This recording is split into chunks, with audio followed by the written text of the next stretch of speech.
Christopher damn Nolan. Let me go ahead and get this out of the way.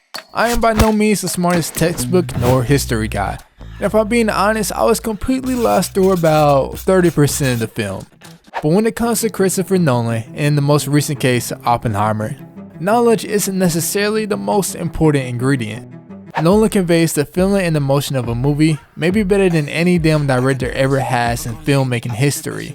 Like, let's be real, the guy's fucking phenomenal. He gave us Tenet, Inception, Interstellar, even dove onto the superhero hype train and gave us The Dark Knight and one of the best villains in film of all time. But enough of the past.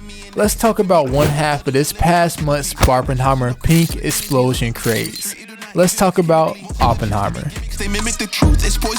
I guess talking about Oppenheimer is still technically talking about the past, so would you look at that?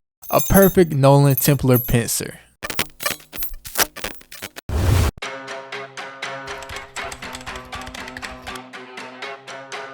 When it came to Oppenheimer, one of my biggest takeaways from the themes presented was humanity and our morality. And one scene in particular really hit me emotionally about this topic. And it was Oppenheimer's speech after the bombing. You see, the thing about this scene is that it captures a frightening side of humanity in the whole. We as people, well, I guess in this case we as in Americans, were clapping for the accomplishment of killing hundreds of thousands of people, kids, families. And I think that's the beauty of this film. It puts a mirror of ourselves and our history right in front of us on a 70mm IMAX screen so that you can't possibly miss it. Showing us our mistakes and flaws and putting how frightening it all can be right in front of our eyes. We see this again with the President of the United States calling Oppenheimer a crybaby, and the narcissism of Strauss throughout the third act as well. And how crazy is it that we elected a guy like Truman? Like, once again, I wasn't the biggest fan of high school history, but man, you mean to tell me that this is the guy who is leading our country? That line alone just screams narcissism, like sheesh. But seeing things like this makes us look at ourselves and ask, who are we giving power to? Who are we looking up to? And once again, I think this is something outstanding that this film and Nolan are doing. Oppenheimer is making people like me who couldn't care less about US history in high school think about the most important event in human history for the first time for even weeks after seeing the film. And I think that's what films are kinda made for. They're not just blockbusters to pour money into to watch two guys punch each other in the sky, but they're meant to also tell a story, to retell a story that makes you able to take an experience from it, to learn from it, to do better on their past mistakes from it. And that's what Hollywood needs, man. The stars out in Cali could use some heart in their stories, and to be honest, Oppenheimer feels more like a movie, probably more so than any other movie I've seen in a while.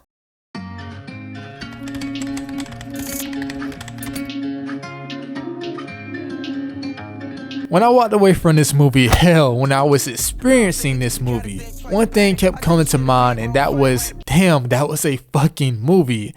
And not like, oh, what a nice movie, or bro, that was pretty chill. No, Oppenheimer is what Hollywood should strive for. This is what movies should look like, should sound like, should feel like. This movie might be the pinnacle of what bringing the greatest film talents all together is, and it's shown at every level. Just look at the cast. Holy shit, look at the cast. Emily Blunt, Matt Damon, Cillian Murphy, Florence Pugh. Sheesh, Florence Pugh, am I right? But shit, they even brought in Josh from Drake and Josh and my boy Huey from The Boys. And that's honestly just the tip of the iceberg. But my point is, you have so many actors like Robert Downey Jr.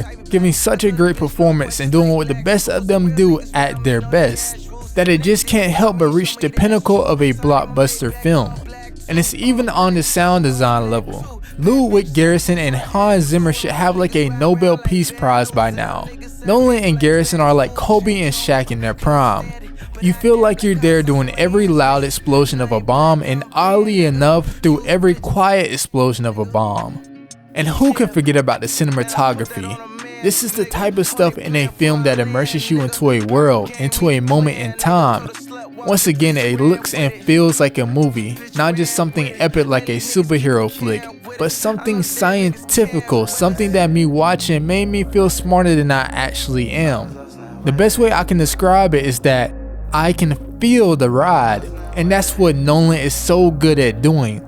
You might not understand it, but he'll be damned if you don't feel it.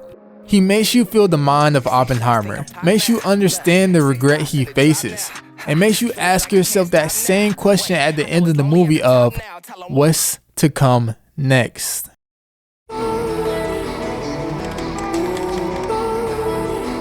I believe we did.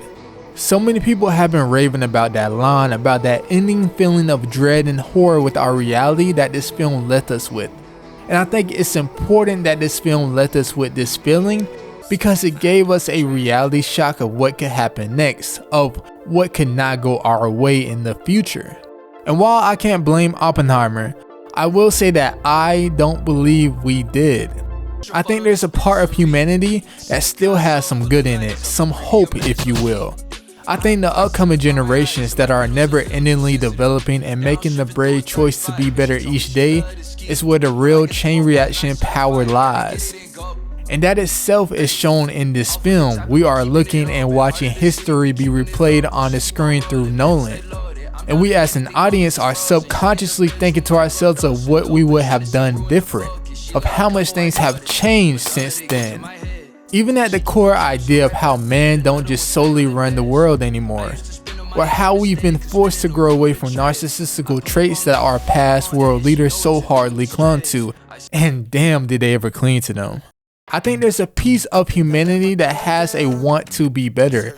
I think it's shown in Nolan creating this film as he's almost begging us to wake up and see where we went wrong so many years ago.